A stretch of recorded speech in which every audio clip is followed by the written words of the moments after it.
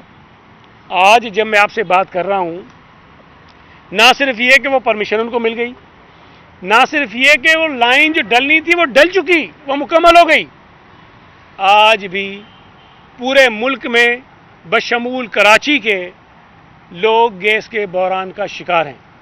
مجھے آپ کے گھروں کا نہیں پتہ، میرے گھر میں تو گیس نہیں آ رہی صحیح سے، اور جن 2-4 لوگوں سے اور سے بات ہوئی سب یہی کہہ رہے ہیں کہ ان کے گھروں میں بھی گیس نہیں آ رہی۔ یہ میں آپ کو کراچی کا حال بتا رہا ہوں، اور کراچی سے آگے چلے جائیں تو زیادہ برا حال ہے وہاں پر۔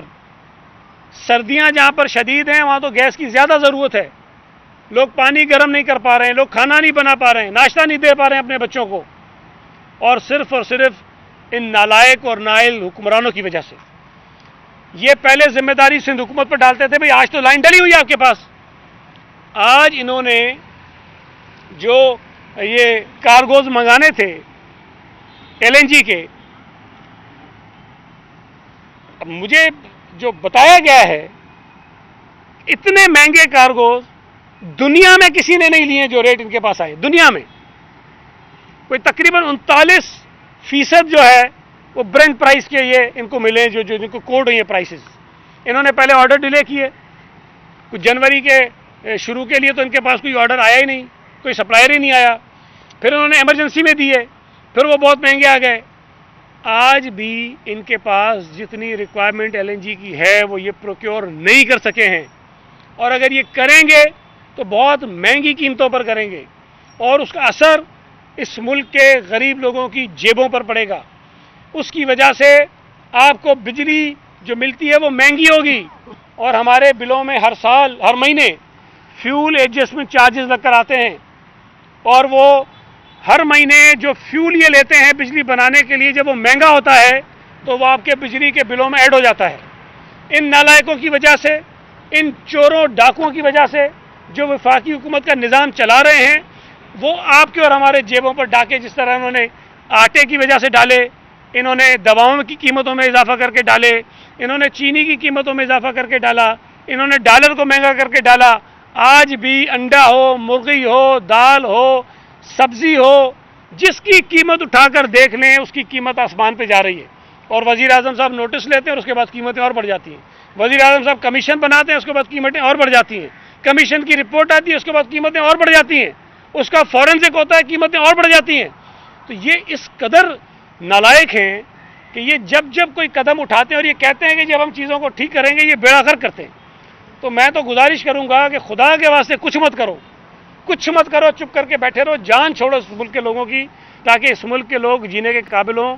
غربت کی لکیر سے لوگ نیچے چلے گئے ہیں، نوکریاں انہوں نے 1 کروڑ دینی تھیں، نکال دیے 10,000 اسٹیل مل سے لوگ، PIS سے لوگ نکال رہے ہیں، ریڈیو پاکستان سے لوگ نکال دیے، PTV سے لوگ نکال دیے، PTV سے لوگوں کو نکال رہے ہیں۔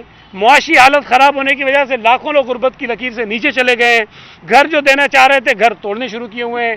تو یہ